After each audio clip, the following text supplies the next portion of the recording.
Ya, pesawat sudah terbang dan ini bakal jadi seru banget nih Abigail. Iya, dan apalagi untuk posisi dari garis yang dibelah oleh pesawatnya ini cukup tidak adil. 10% hanya mengcover area kiri, sedangkan 90%-nya dibiarkan begitu saja di area kanan. Shipyard menuju Rinam Village. Dan sementara itu untuk di area observatory sudah diisi oleh Evosi Sports, Bullseye diisi oleh InJID. Rata-rata tim mengambil area kiri atas. Ya, yang menarik adalah semua masih turun di tempat favorit satu sama lain ya. Dan bisa kita lihat di map ada DG dan juga Siren yang kalau gue lihat dari gesturnya mereka masih mau ngejar Sentosa, di mana memang dua tim ini adalah favorit, drop poinnya adalah Sentosa. Yes, dan dari Siren sendiri juga tampaknya akan memiliki advantage lebih, di mana mereka sudah mengambil jalur yang cukup aman. Sementara itu di area Rinam Village ini diisi oleh Sesmizu dan juga RRQ Hades yang tampaknya sudah saling melihat satu sama lain. Sementara itu dari Pac-Man akan coba looting dulu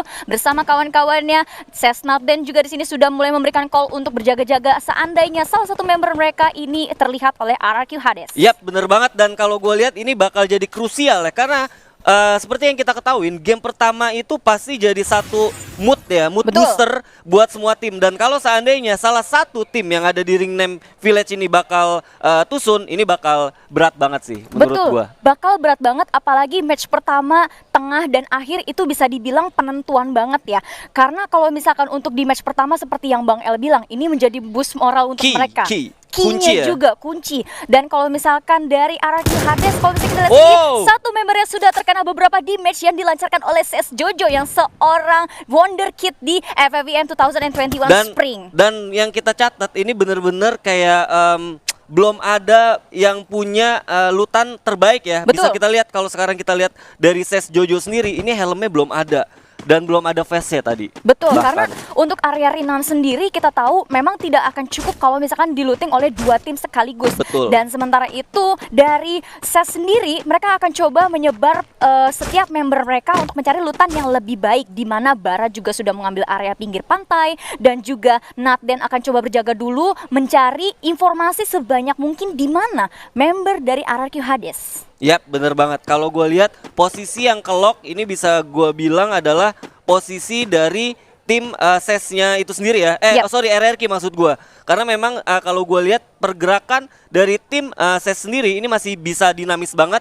Mereka masih bisa cabut ke atas kalaupun misalnya ada satu skenario terburuk yang mereka bakal hadapi. Yes, tapi sementara itu ternyata dari RRQ akan coba menarik mundur ya. Mereka sudah berhasil looting setengah area Rinam dan mereka ngerasa cukup dan gak worth it bagi mereka kalau mereka terlalu lama di sana. Apalagi kita juga belum lihat apakah circle-nya ini masih aman untuk RRQ Hades atau tidak. Yap, bener banget. Yang seperti gue prediksi tadi, ternyata Siren ya yang bener-bener mereka masih coba untuk mencari tempat favoritnya yaitu di Sentosa. Apalagi worth it banget sih menurut gua karena worth banget ya karena ada Blue Zone juga. Blue Zone juga, jadi walaupun hampir kayak 1 menit mereka coba jalan dan ada satu tim bahkan di atas dari tim Siren itu sendiri, tim nomor 3. Kalau seandainya bisa gue bilang ini mungkin DG ya? Iya, betul.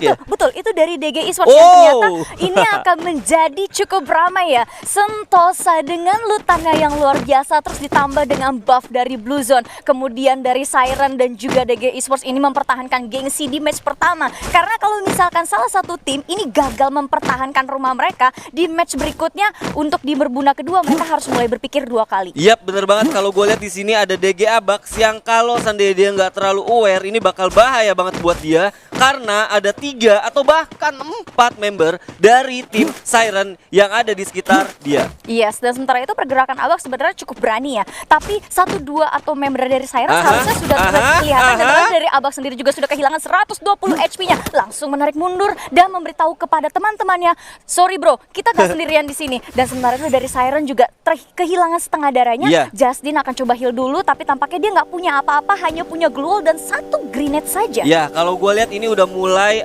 seimbang ya, karena bener-bener DG cepet banget follow up ya. Saat dapat info mereka langsung stick berempat dan ini udah bakal jadi 4 lawan 4 Siren versus DG. Yes, dan sementara itu dari Siren dengan resource yang mereka punya juga kurang, akan cukup wise kalau misalkan mereka tarik urul sedikit. Jangan terlalu engage dengan DG, apalagi DG juga sudah masuk Sentosa terlebih dahulu. Dan senjata kalau gue lihat juga kayak Siren DeVito kayak gini juga mereka nggak bisa tembakan dari jarak jauh juga kan. Jadi gue rasa apa ya, resikonya masih besar banget buat tim Siren kalau seandainya mereka mau engage atau mau mencoba untuk menyerang pertama ya. Ya, tapi tampaknya kalau misalnya kita lihat dari DG sendiri, mereka juga mengalami posisi yang sama ya, meskipun mereka masuk Sentosa duluan, punya kesempatan untuk looting, tapi mereka hanya memiliki vehicle dan coba tarik mundur dulu. Sentosa ini kan gak kecil ya, jadi mereka bisa masih ngambil area tengahnya dan juga atasnya, akan coba lanjut looting dulu, apalagi ini masih di early game. Dan di menit ke-6 ini masih utuh 48. Yap, bener banget. Dan seperti yang tadi lu bilang juga Abigail, DG mengirim 2 member ya untuk mundur ke belakang, dimana mereka masih coba untuk ngelut ya bagian Sentosa atas. Karena kalau seandainya kita lihat kehadiran dari tim Siren sendiri, mereka juga di daerah bawah gitu ya kan. Nggak terlalu banyak tadi tempat yang mereka bisa looting. Sampai akhirnya di sini juga DG mempunyai satu advantage di mana mereka juga udah mempunyai 2 mobil. Kalau seandainya mereka mau memulai rotasi ini cukup enak banget ya buat tim dari DG Esports. Ya, cukup enak banget, tapi ternyata dari DG sendiri objektif pertama mereka adalah mengamankan looting, placement sebanyak mungkin dan kill nanti dulu aja.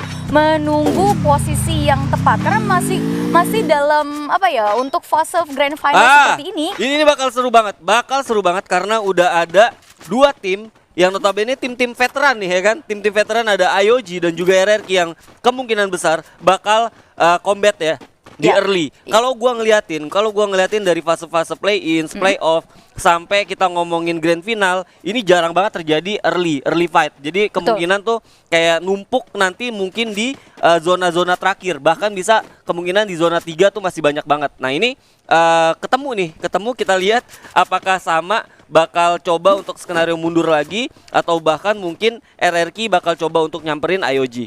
Kalau misalkan untuk posisi sekarang, kemungkinan dua-duanya akan saling nahan dulu, mencari momen yang tepat. Kalau misalkan kita ngeliat RRQ dengan Sesmizu tadi di area Rinam, ketika mereka sudah saling lihat, mereka ngerasa nge-hold, oh ini ternyata terlalu lama kita sini, kita buang-buang waktu, mending kita rotasi aja. Kalau misalkan hal itu terjadi juga antara RRQ dan IOG ini, kemungkinan RRQ pun akan narik mundur, nggak akan terlalu memaksa. Ya, bener banget. Dan ya seperti yang gua bahas tadi, ini gameplay ciri khas babak-babak penentuan ya kan. Jadi kemungkinan besarnya sih kayaknya mereka bakal coba untuk nahan, karena kalau sendiri kita ngelihat prediknya dari 3 tim, bahkan ada Dranix juga yang udah masuk ke daerah factory. Nih ya, baru gue mau bilang tuh. Anyway, by the way, Busway ya, di area factory ada Dranix juga nih yang lagi nontonin sedikit nih ya. Jaga pabrik dulu ya kan, big produksi dulu sambil ngeliatin sekitar ada yang mau masuk gak ya kira-kira. Nah, kalau gue lihat dari IOG sendiri, mereka tahan di rumah labirin ya. Menurut gue worth it banget kalau seandainya zonanya ini masih bakal masuk ke daerah factory. Tapi lagi-lagi ya kan, ada satu lagi yang coba untuk masuk ke daerah factory, dan itu ada tim kuda hitam Red Bull Rebellion. Ya, Red Bull Rebellion. Gue mengenal Red Bull Rebellion ini sebagai salah satu tim yang memiliki rotasi yang lumayan kuat. Kencang rotasinya, mereka rajin banget keliling area map, bikin checkpoint satu dengan yang lainnya. Dan kalau misalnya kita lihat sendiri, kita lihat dari RBR sudah mulai set up dulu untuk mencari spot apakah mereka bisa masuk factory atau enggak. Ya, yang gue catat adalah Red Bull atau RBR ini bener-bener main cepet ya. Biasanya mereka tuh nggak langsung masuk ke daerah sini loh. Mereka tuh masih mungkin bakal ada di Katulistiwa atau Bima Sakti, tapi ini bener-bener mereka tempatin tempat di mana memang kayak udah defense banget ya. Iya. Dan untuk zona sendiri juga akan update ke zona kedua. Akan update nih. Ya, akan update, dan sementara itu dari EVOS juga akan menggunakan strategi late rotation. Sementara itu untuk di area Pocinok, DG-nya udah masuk. DG-nya udah masuk duluan, bener-bener rotasi cepat. Mereka cepet dari ujung Sentosa langsung masuk ke Pocinok, apalagi mereka tadi juga memiliki 2 vehicle. Sementara itu Siren juga akan mengikuti EVOS. Ini zona dimana sama banget kayak kemarin di play-ins ya.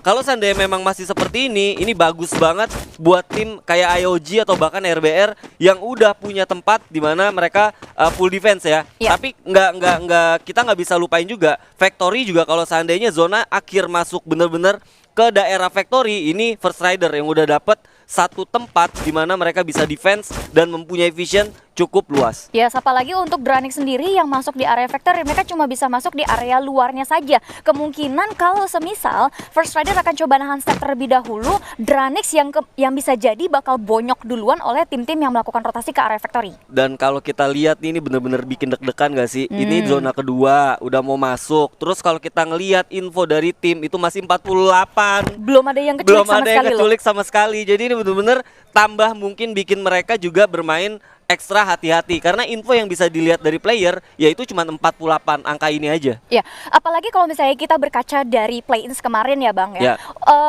Di posisi match ketiga ada dua tim yang masih di lower bracket yaitu NJID dan Siren. Tapi dengan 3 match yang tersisa mereka bisa masuk ke jajaran top 6 hingga masuk di Grand Finals. Ini membuktikan bahwa sistem poin terbaru membuka kesempatan sampai di detik terakhir. Setuju banget. Nah, kalau gue lihat di sini ada SES juga yang coba untuk masuk. Tapi kalau kita lihat juga ada EVOS yang sepertinya mereka bakal ngambil rumah labirin.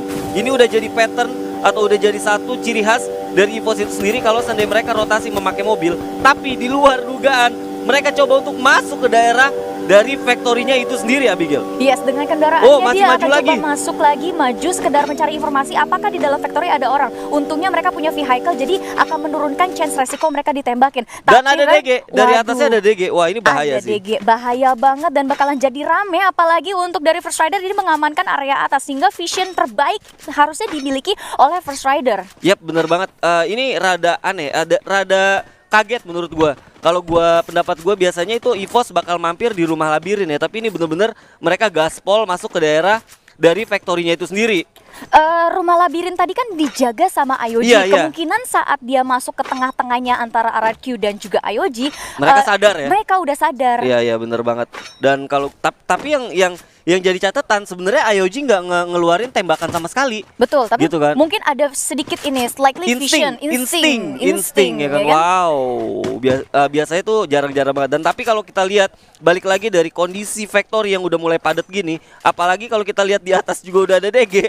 Ini bakal seru banget sih. Masuk zona 3, kalau seandainya masih di daerah factory, sekali lagi ini bakal jadi pertarungan yang bakal sengit banget, Abigail. Ini bakalan sengit banget, apalagi Siren sendiri sebenarnya menghantui dari area kanan bawah factory loh. UAV juga udah dateng ya kan, coba Iya. nge-screening. Aduh. Udah ada Aura yang nampaknya juga bakal mengetahui info di daerah depan mereka juga udah ada orang. Iya. Bahkan DG juga mendapatkan info di belakangnya itu ada Onyx. Dan kalau kita lihat zonanya, Abigail, ini bener-bener yang tadi gue bilang bakal berdarah-darah banget. Bakal berdarah banget di factory, tapi kalau misalnya ngelihat posisi tadi ya, sebenarnya yang cukup diuntungkan adalah Aura First Esports, First Riders dan juga Onyx Olympus, di Ya. mana penumpukan hanya terjadi di tengah. Kalau Ya. misalkan yang tengahnya fight duluan, Aura masuk belakangan, dia tinggal nyayurin sebenarnya. Nah, ini nih kemungkinan besar bakal jadi makanan dari Auranya juga karena kalau kita lihat dari gestur sesi sendiri, mereka bakal ngambil zona terluar yang mana di luar sana di ujungnya udah ada Aura. Betul.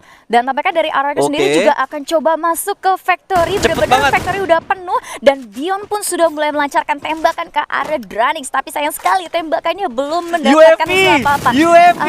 Aduh, Oh my ada God. UAV yang benar-benar menjadi abang cepu, ngasih tahu setiap Semuanya posisi pemain. udah. Sudah terjadi tembak menembak di sini Oh my dari God. IOG, juga sudah kehilangan beberapa darah dari 3 membernya sini. Lord Ow. Knock terlebih dahulu. Rurgut akan mencoba memberikan backup langsung saja di Sakit. set up Blue Warrior, tapi Sakit. ternyata 2 member dari IOG pun akan ter-backdown di sini. Oh my God. RRQ dengan berani langsung menghantam 2 member dari IOG. IOG pun harus cukup mundur dulu, dipukul dengan keras oleh RRQ Hades. Sementara Yap. itu dari NJID dari belakang akan memantau RRQ Hades yang sedang gempur-gempuran dengan IOG. Setuju banget, tapi ANG ini bakal susah banget. Oh my God, Island of God harus tereliminasi di awal dan menjadi tim ke-12 yang tereliminasi, Abigail. Yes, betul banget. Dan 3 poin yang sudah berhasil di-secure oleh Dranix. Sementara itu RRQ akan coba nengok lagi ke belakang, di mana Oh. O'Connor akan terkenok di sini. Oh Tapi my masih God. ada backup dari Kapten terkuat di Olive di Follow bumi up. sini. Di follow up kembali, dan sedangkan dari NJID akan melakukan split 2-2. Ada Oh, potong kebuka. yang bagus banget. Oh my Terbuka, God. tapi gak ada damage yang masuk. Rama, sang sniper akan di take down di sini. Iya bener banget, ini bakal susah banget buat NGID masuk. Tapi kalau seandainya mereka bisa keluar dari hadangan RRQ, ini bakal jadi satu kabar yang bagus buat mereka. Kabar yang bagus untuk RRQ karena 3 member dari NJID, Scarlet dan Marsha pun akan ter-takedown. Aura Father di sini akan Oh my terjatuh, God. dan sudah terjadi trap. Sesmizu dipuaskan di posisi ke-11, sudah terjadi tukar-tukaran di sini. Ada trap di ID juga dua membernya sudah tidak bisa ngapa-ngapain lagi. Mervin sang kapten akan coba berdiam diri. Proning sambil heal. Valen di sini akan mencoba melihat ke belakang, tapi ternyata no. RRQ Hades yang harus dipulangkan terlebih dahulu. EVOS pun akan coba fokus ke arah RBR. Sementara itu dari DG Vice berhasil mendapatkan aura boost, aura cukup banyak di sini. RBR pun akan kehilangan satu membernya dan akan coba masuk ke lebih dalam lagi ke area Factory. Sementara itu dari Onyx, Tayo akan coba melakukan spam, akan pop up Chrono, coba healing terlebih dahulu karena di depan mereka ada Siren yang langsung nembak glownya. Tarik mundur, Weasel kaptennya sudah ter-takedown, Tayo pun ter-takedown. Tersisa dua member tapi masih ada Onyx Zezia yang melindungi, mencoba memberikan backup. Jar pun memberikan fire balik ke arah Siren. Di sini Onyx Olympus juga sudah mulai sehat. Kembali akan terjadi threat peluru timah panas di situ sudah dilemparkan antara kedua belah pihak tim. Tapi ternyata dari Siren cukup tenang menghantam Onyx Olympus yang tidak diuntungkan karena zona di belakang mereka sudah menghantui. Jar akan terkenal, Zezia menyusul, Tayo mencoba berputar, Wiza akan memberikan display kepada Siren. Tayo di sini akan coba masuk pelan-pelan, apalagi darahnya masih penuh. Masih susah, cukup susah, apalagi Siren akan menghantam mereka. Tapi dari sini masih tersisa 9 tim dengan 28 orang yang tersisa. Wings akan ter-takedown, Rao juga. Tayo akan terjatuh di play zone di sini. Akan coba diselamatkan oleh Devito dari dua member Siren di sini. Akan coba sehat walafiat kembali. Akan cukup sulit tapi mereka akan masuk lagi. Alright, harus dipuaskan di posisi ke-8. Sementara itu Siren dengan 2 poin kill yang mereka miliki, mereka punya keuntungan yang sangat luar biasa. Zonanya kosong, Pak. Zonanya kosong dan ini bakal coba diisi oleh Siren. Kalau Siren bisa bener-bener nahan, ini bakal bagus banget buat Siren. Di samping itu kita lihat ada Dranix dan juga RBR yang bakal coba untuk kontes. Betul sekali, langsung saja di kontes dan ternyata dari sang kapten EVOS Sam 13 dengan bareta yang dia miliki langsung menghujamkan tembakannya ke arah Dranix di sini yang hanya memiliki glue wall yang baru saja dipecahkan oleh EVOS Esports. Oke, dan kalau misalnya kita lihat lagi di sini ternyata dari EVOS Esports akan coba pop up Chrononya. Mereka akan coba berpikir bagaimana menghantam tim-tim yang tersisa, tapi tampaknya mereka akan coba membiarkan terlebih dahulu. DG di sini juga sudah cukup banyak akan berhadapan dengan Siren dan juga RBR di sini. Ternyata dari belakang ada lagi tembakan masuk. Azril di sini akan berhadapan dengan Justin, kapten berlawan dengan kapten. Tapi ternyata RBR dibantu oleh Dranix dan juga RBR di sini. Ternyata dari Azril akan terkenal sang kaptennya di spam lagi granatnya. Abax akan coba masuk ke jantung pertahanan Siren di sini. Akan terjadi one by one. Azril akan coba diselamatkan dulu dengan pop-up Chrono yang dia miliki, tapi dari belakang ditembaki. Langsung saja ter-take down lagi. Devito sangat baik bergerakannya. Faiz pun akan meninggalkan dua kawannya, lebih memilih zona. Selain Devito di sini berhasil mendapatkan confirm kill atas DG. Sementara itu dari EVOS juga akan coba panen kill. Siren Esports dengan 5 poin kill yang dia punya. Devito akan coba nahan dulu zona sedikit. DG sudah terpuaskan di posisi ke-5 di sini. Arul dengan 6 poin kill yang dia miliki dari oleh Dranix akan bertahan, mencoba healing terlebih dahulu. Sam 13 bertahan di balik luar dan juga himpit-himpitan dengan zona. Akan ditembakin lagi oleh Arul sang wonderkid kita di sini. Cukup banyak damage yang masuk, tapi Sam 13 akan healing lagi, ulur lagi waktunya. Gak mau kasih kill ke Dranix, gak bakal mau. Dan sementara itu dari Dranix juga tampaknya sudah mulai kehabisan resource nih Bang El. Dan kita lihat di sini Siren Devito mendapatkan advantage di high ground dan kita lihat di sini coba untuk natakin dulu ini. Abigail. Yes, langsung saja dicoba tatangin lagi, tapi Devito ini dengan satu Chrononya benar-benar menyelamatkan dia. My God, First Rider. Dan ternyata Siren di sini akan langsung dihajar oleh First Rider sekaligus di confirm killnya untuk Buya di match pertama oleh First Rider. Oh my God, yang tadi gue bilang. Jadi kalau Sandelum bisa mendapatkan satu posisi